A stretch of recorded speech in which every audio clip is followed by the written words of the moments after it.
We begin this morning with the emergence of Arise News Channel as the television station of the year in the 2022 edition of the Nigeria Media Night Out Awards.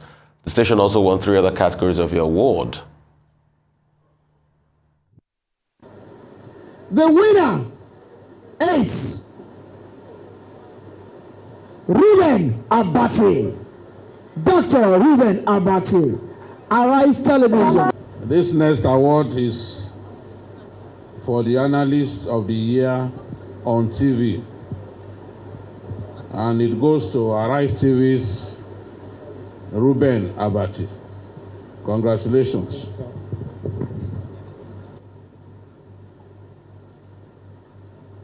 Yes, on behalf of Dr. Ruben Abati and the management and staff of Arise News Television, we say a very big thank you to the organizers of Nigeria Media Merit Award 2022 for this special recognition.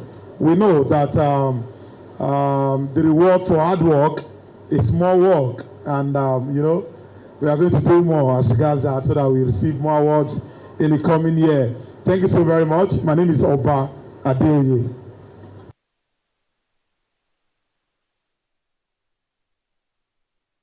All right, Dr. Batsi. No, it's not just about. It's not about implications. No, it's not about Ruben Abati. Yeah. You yesterday also won the TV Personality of the Year. Thank you so much. Congratulations to you. Thank you so also. much. And Arise News won the TV Channel of the Year. 3 awards, or was it about 4 awards? Yeah. Alone for Arise Television.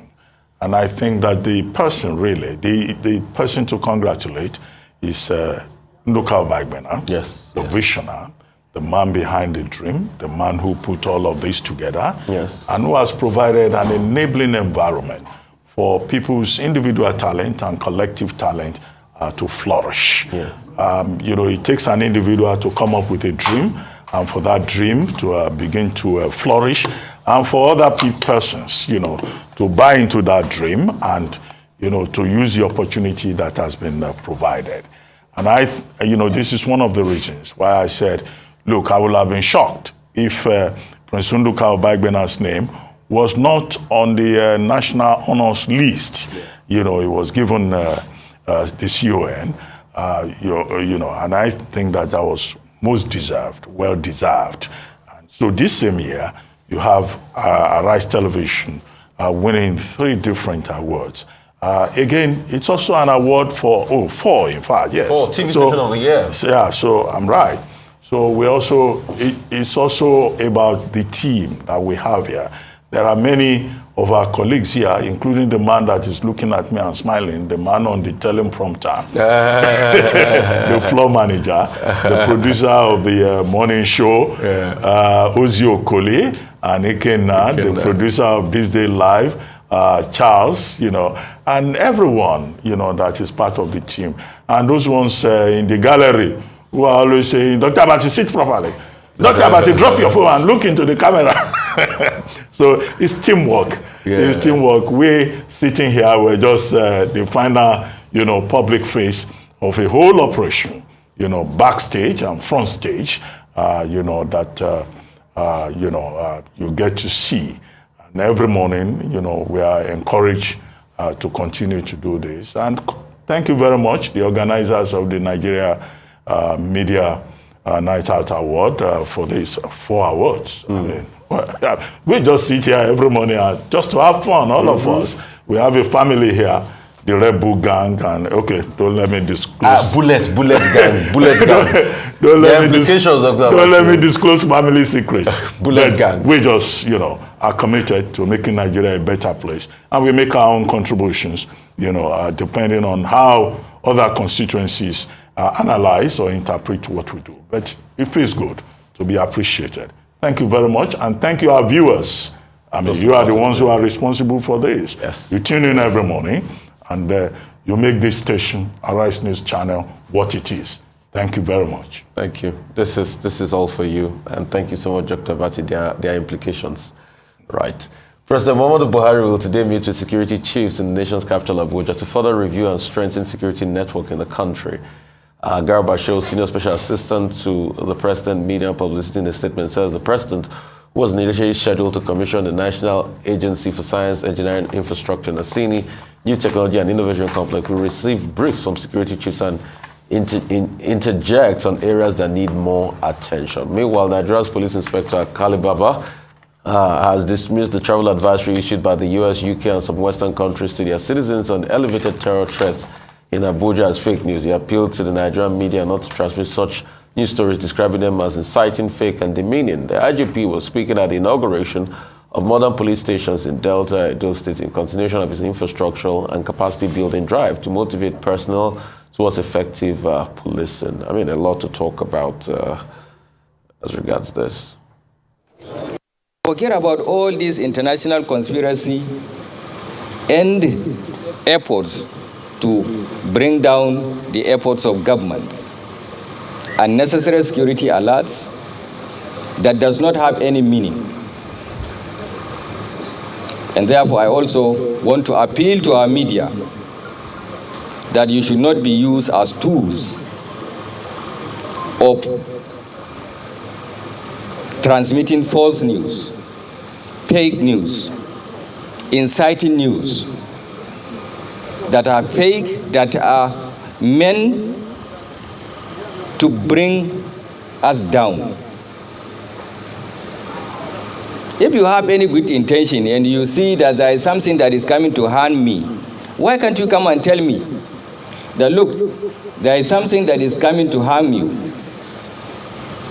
This is how I have gotten the information. Try to see what you can do. Instead of saying, all my citizens, come back or don't go out on so date because there is going to be threat.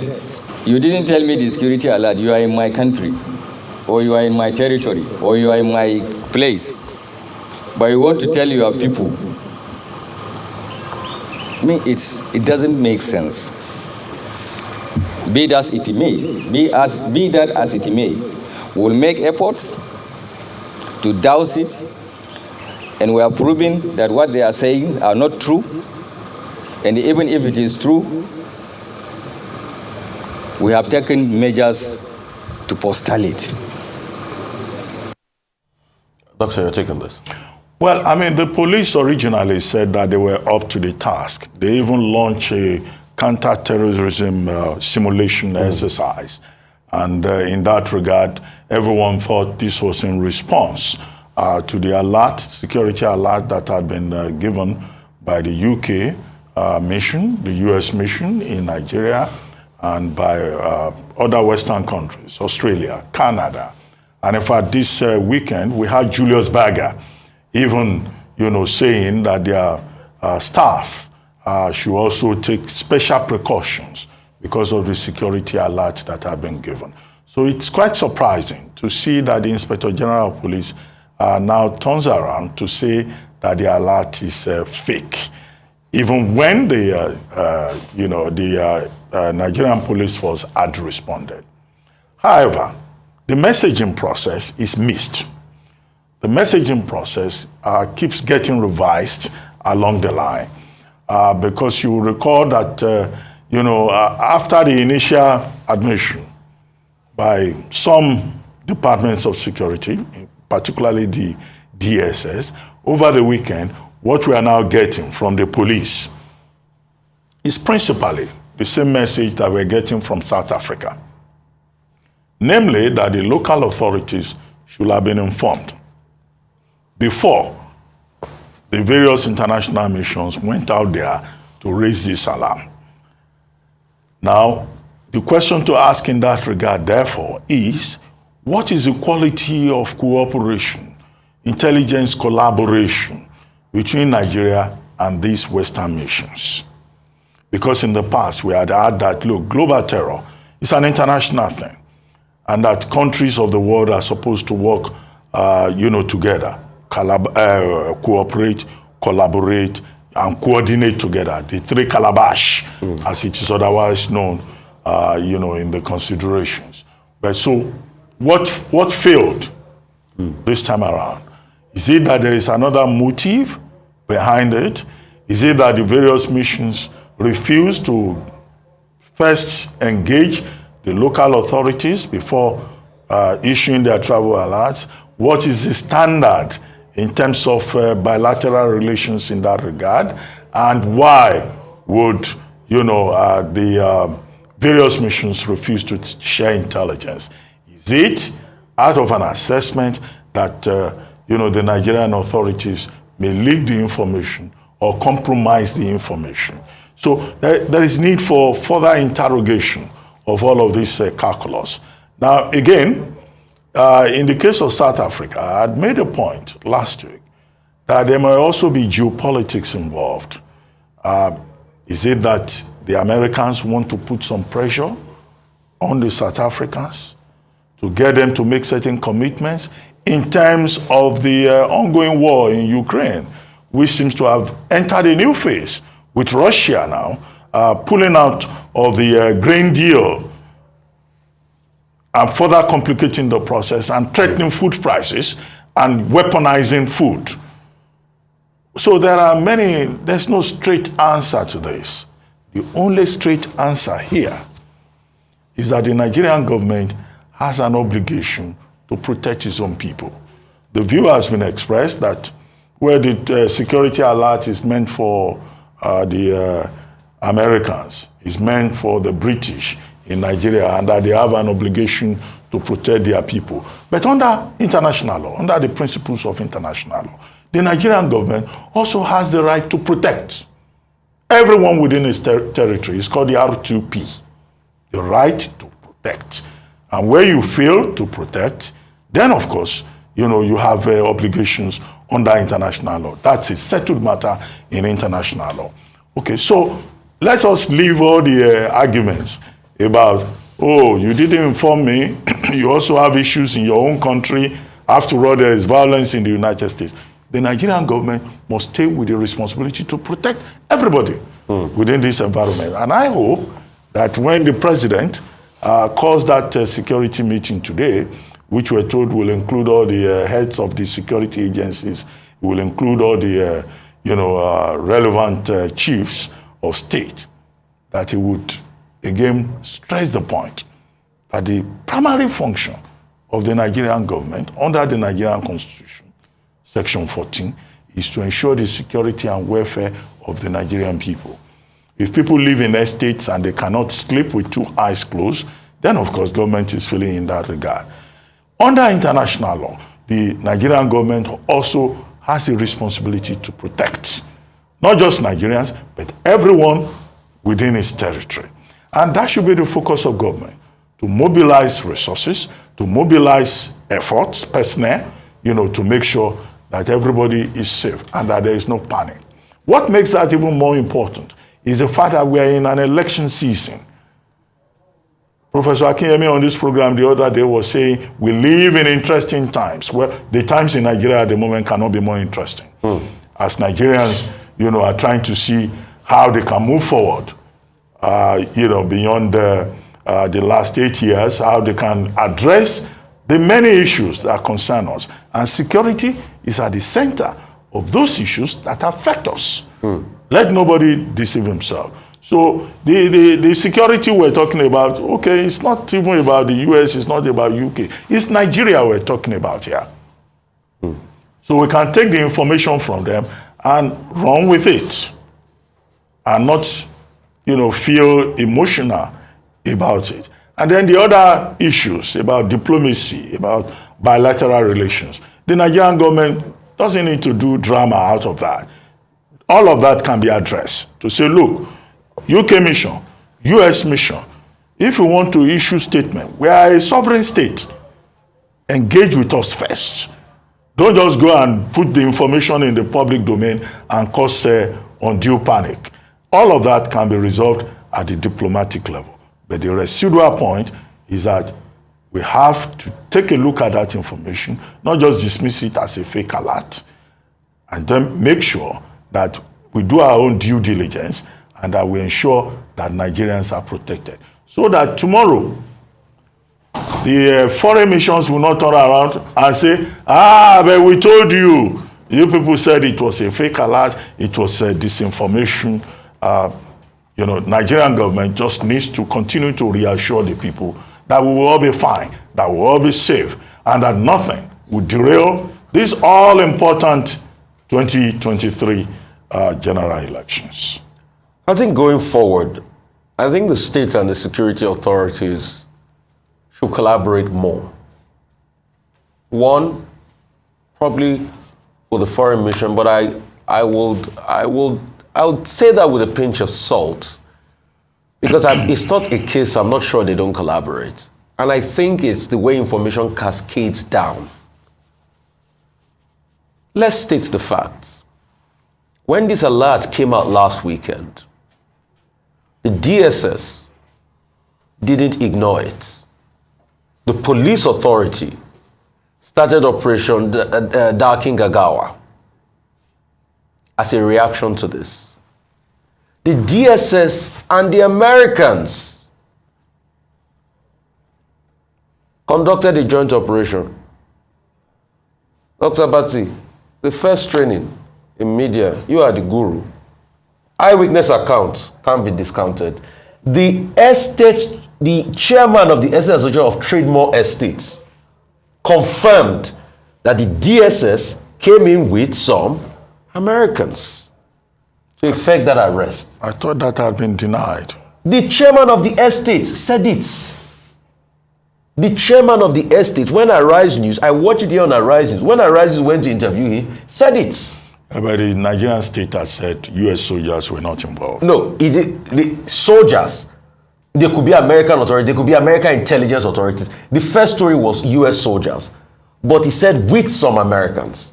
So obviously, it's not only the DSS that went in there. It's people with, okay, let's use the word fair skin, Caucasians. Because the estate chairman was interviewed after they first denied it, and he said it. The tape is right here. We can play back that tape for confirmation. So there must be some level of collaborative efforts. And going further, the drills continued for close to a week. Then Mr. Lai Mohammed came out to have the first backtrack. Then now the police authorities are backtracking, saying it's fake news. If it is fake news, let us extrapolate. Deductive reasoning here. Why didn't the police authorities say it was fake news in the first place? Why did they launch Operation Darking Gagawa immediately? Why have we had heightened security presence in hotels? The big hotels in Abuja have been on surveillance. A mall had been on surveillance. And there have been this action. And a newspaper reported that explosives were actually found close to some key strategic places. I think this should be a seminal moment for us. I think it is the mismanagement of the information that has convoluted things. And I think we should introspect as a nation. Because we've had these multiple backtracks, swinging to action backtracks. Now, the people are more confused than they were initially. If America issued an alert, and it wasn't challenged from day one, and action started, and all of a sudden, day 5, there's a clawback. And I like the way you made reference to Cyril Ramaphosa, because it was when the political implication dawned on Cyril Ramaphosa that he too backtracked. At first, he accepted the report and said he would swing into action. So I think it behoves on us to treat information properly. There will be security alerts, but it's the way we go about it to reassure people. Consistently, we have always called for calm, have always reassured people that we believe in the Nigerian security forces. And once again, I would like to commend them for their quick response to action, for them being on top of things. But information management is also key in all of this. Well, I agree with you on the importance of information management. Let us just put the footnote there that the Department of State Security, through Dr. Peter Afunaya, and also the spokesperson of the Defense Headquarters have both said U.S.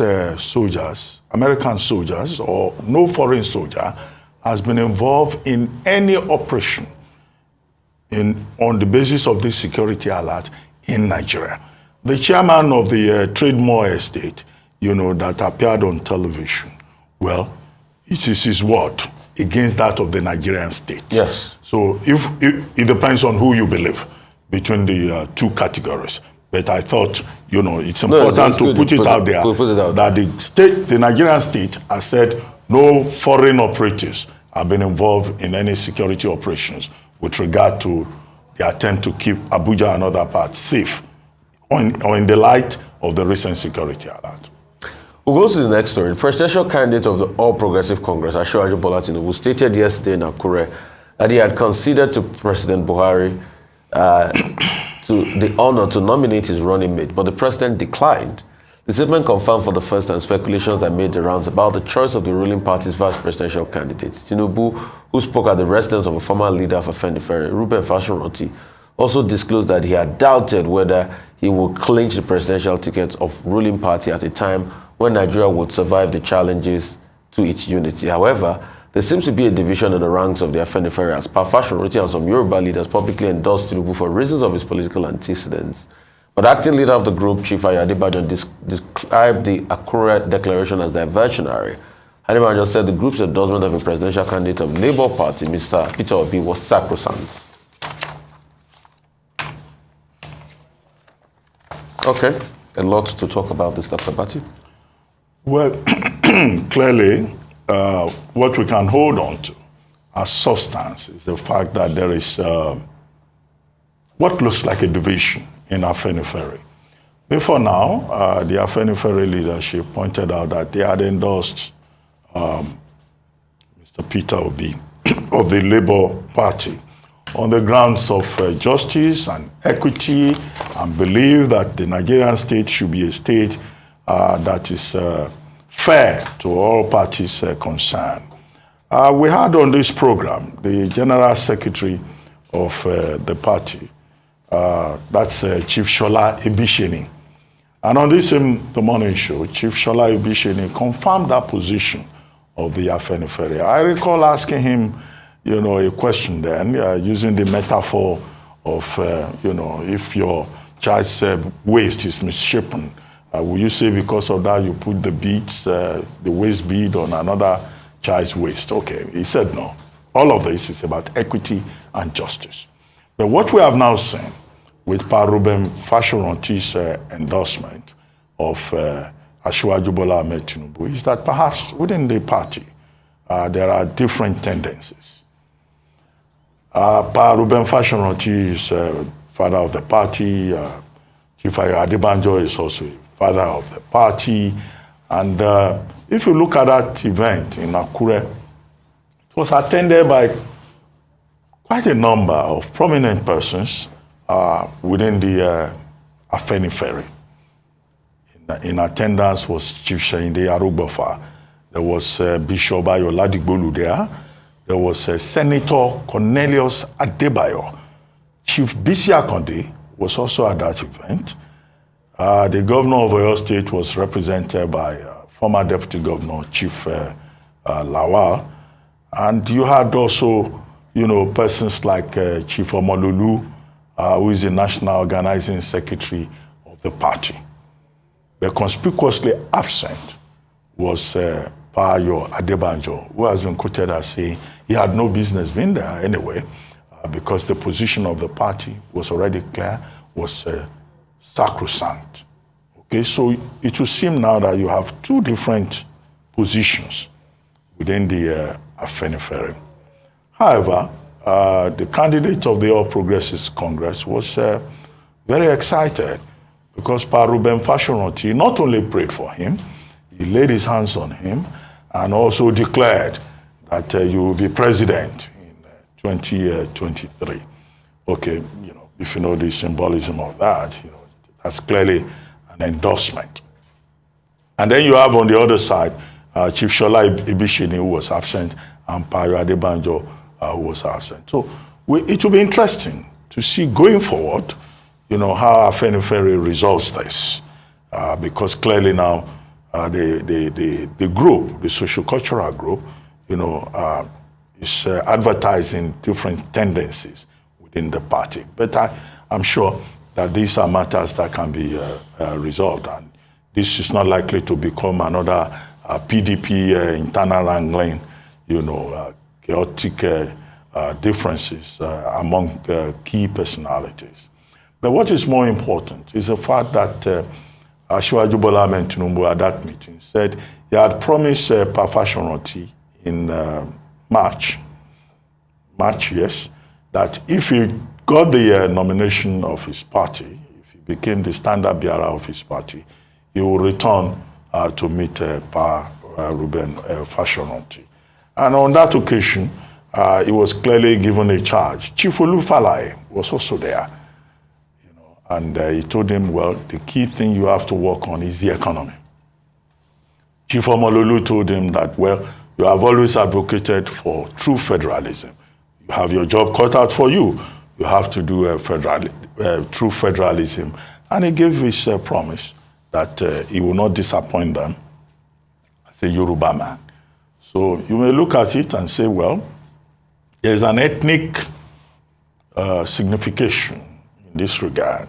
The bulk of the Yoruba, leadership in the Afenifere coming together and saying, this is our son. We are not going to put the waist bead on another person's son. But there are some other people who are saying, no, it's about this matter of 2023. It's about equity and justice.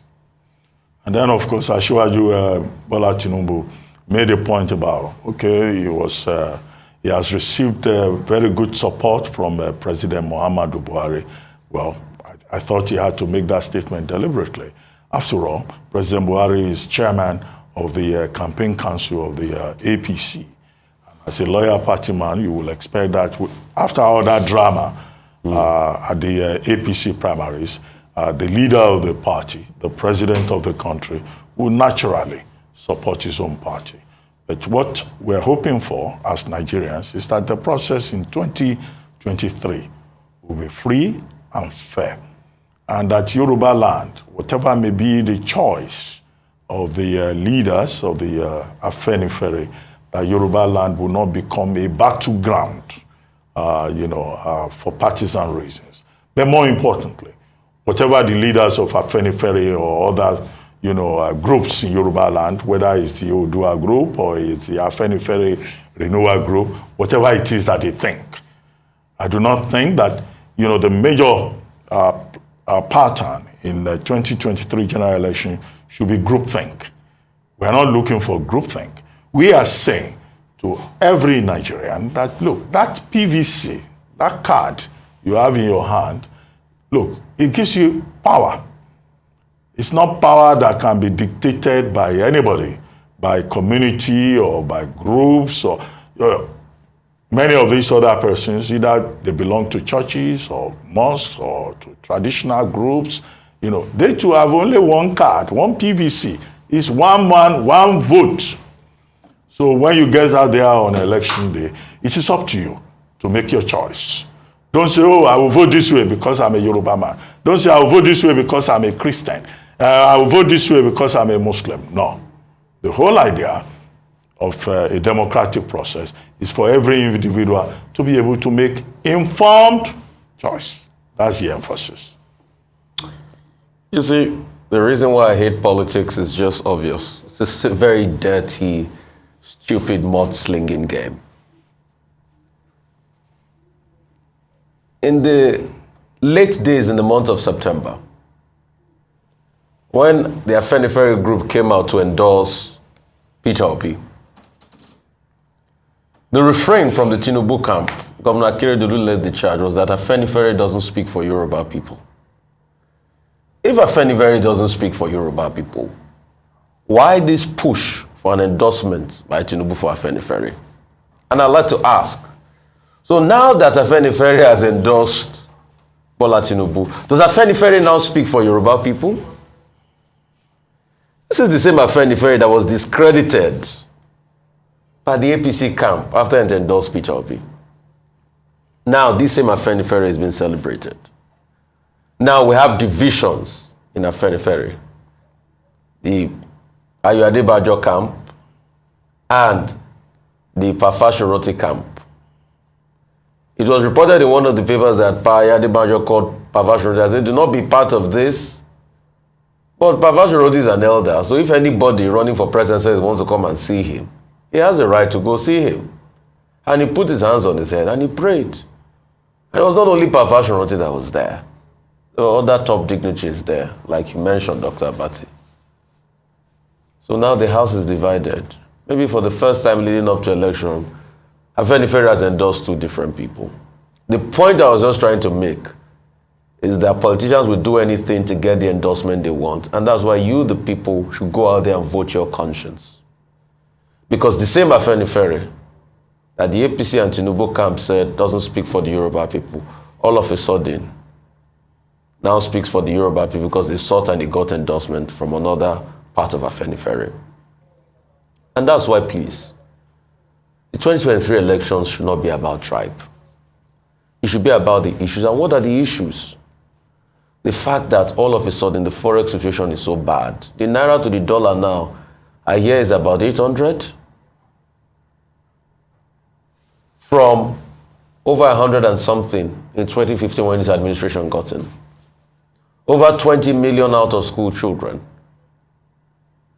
Living conditions terrible for Nigerians. Over 33% unemployment rates. I think those are the issues. And anybody that can address those issues is who you should vote for and interrogate them.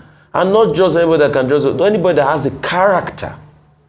Because character is most important. And we talk about character because what would change the life of Nigerians is not the, ideas alone. It's the political will. And the political will only comes from a place of character. It is a man of character that says, I will do good when the vested interests are saying I should do otherwise. So politicians will do their thing. They will call you black today. They will call you white tomorrow. They will decamp from one political party to another. 1 minute they say you don't speak for the Yorubas. The next minute you now speak for the Yorubas. They will flip-flop. They will move across the line. But the question is, can we get people of character? And not only for the presidential seat, across all the elective positions. From your local government, from your councillor, from your ward level. Because that is what will move Nigeria forward. And I keep saying it. We campaign in poetry, but we govern in prose. It is when the prose of governance hits anybody that gets in there that you know that the things you campaigned about were not the parameters on ground. Just like some people came in and they said they saw Black Swan events here and there. But when they were campaigning in poetry, they said everything was going to be good. That's why we keep interrogating how. That's why candidates must provide their manifesto. Let's even see their thinking through how to solve the problem. And we can look at them critically and say, oh, I have concerns. I've got quibbles about this place or that place, what you talked about in your manifesto. Because if you are to look at the refrain of politics, it's a very dirty, murky, mud-slinging, dog eats dog, eats the other person in the leg game just to gain your advantage. And the Afenifere has just fallen prey of this. So maybe going forward now, Afenifere will have to rethink even its endorsements. Because yes, it was created as a pan-socio-political group, but maybe it has to really think of that political part again and just provide socio leadership and engagement across board. Because now it's murky. The house is divided, factionalized, split down the middle, going into an elections. Moving on to health news now, the National Primary Healthcare Development Agency, in an effort to achieve its target of fully vaccinating 70% of the eligible population with COVID-19 vaccine by the end of 2022, reviews the performance of states on the ongoing COVID-19 vaccination campaign as at 29th October 2022 of 112 million eligible Nigerians targeted for COVID-19 vaccination. 45%, that's 50.3 million, are yet to be reached. So far, the health workers, care workers account for 2% of the eligible persons that are at least partially vaccinated against COVID-19, while other frontline workers account for 4%. In the last 45 days, Sokoto has moved from 19th position to 11th position based on its fully vaccinated performance. Dr. Bati, some numbers coming out on vaccination of COVID-19. Well, the truth of the matter is that Nigerians, if you look around, have since moved beyond COVID-19. COVID-19. The mask mandate, which has been relaxed. At the airports now, if you see people coming in from elsewhere or traveling out, if they are asked to present their COVID-19 certificates, in fact, they find it unbelievable that people are still asking for the certificates. And in many other states, it's not surprising that, look, in terms of performance, many states have dropped behind because the states have also moved on. You know, immediately the country opened up. In line, of course, with what we have observed elsewhere in other parts of the world, across Europe and elsewhere, you know, many of these countries, they've just opened up to allow, you know, the economy to have a little breather. So that is the effect you see when you see that the figures are really very small. In any case, before now, Nigerians didn't even believe in the fact that COVID is an African problem or a black man's problem. So these are part of it. But all of that notwithstanding, in terms of the efforts that have been made, you know, this mass mobilization and all of that, people should realize that in some other parts of the world, COVID is still a problem. China has just locked down about half of Zhengzhou, you know, and one factory there, Foxconn, has had to in fact shut in his workers. Those workers who don't want to be quarantined have been running away. Because President Xi Jinping has made it very clear at the last conference of the Communist Party that China will continue to apply zero COVID policy. In Shanghai also, parts of Shanghai have been shut down, okay? Although some people may say China has a unique process. But here in Nigeria, you know, we're not dealing well enough with public health issues, particularly at the state levels. We just hope that there will be no further outbreak, either of COVID or of any other public health emergency. And finally, what has been spent on COVID so far, at both the federal and the state levels, there should be audit. There should be accountability. Not enough reports have been given. In other parts of the world, when, you know, the audit was done, what was discovered was massive corruption. When are we going to have a full report of the contributions by corporate Nigeria to the management of COVID, and also how government managed the various resources that it provided and that it got from the international community? That's one major missing link in that regard. I mean, very well said, Dr. Bati. The sad reality is that we moved off from COVID, but the problem is COVID hasn't left us. People are still coming down with COVID.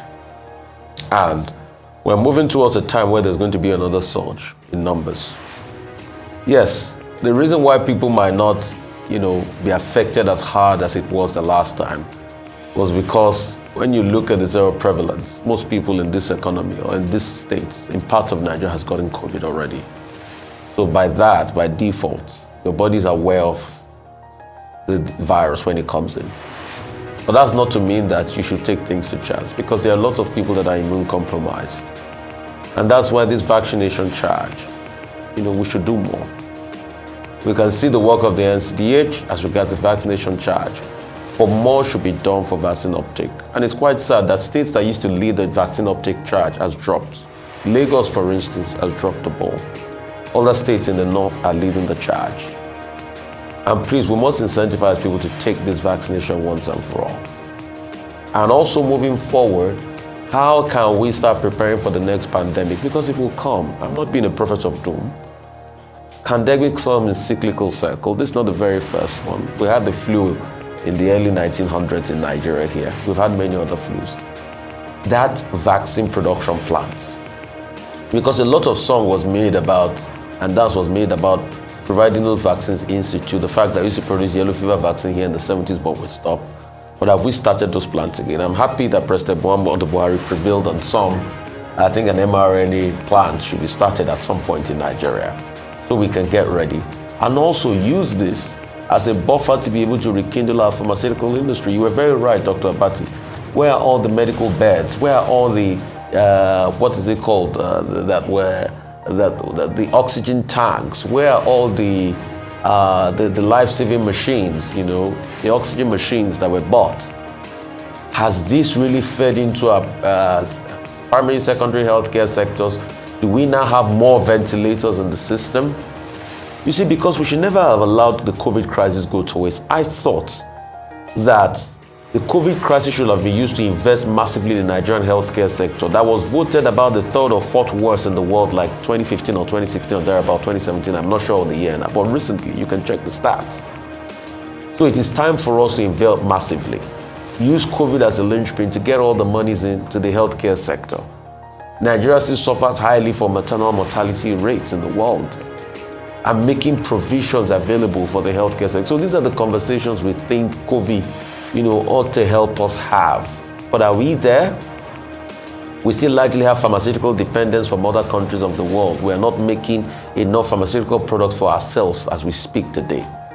We need to be able to ramp up the numbers, and good work on NAFDAC too, you know, doing with herbal drugs and the likes. Get certification for them, get empirical proof that they work, and put it as that holistic, you know, level of development for our pharmaceutical sector so we can heal ourselves in this country.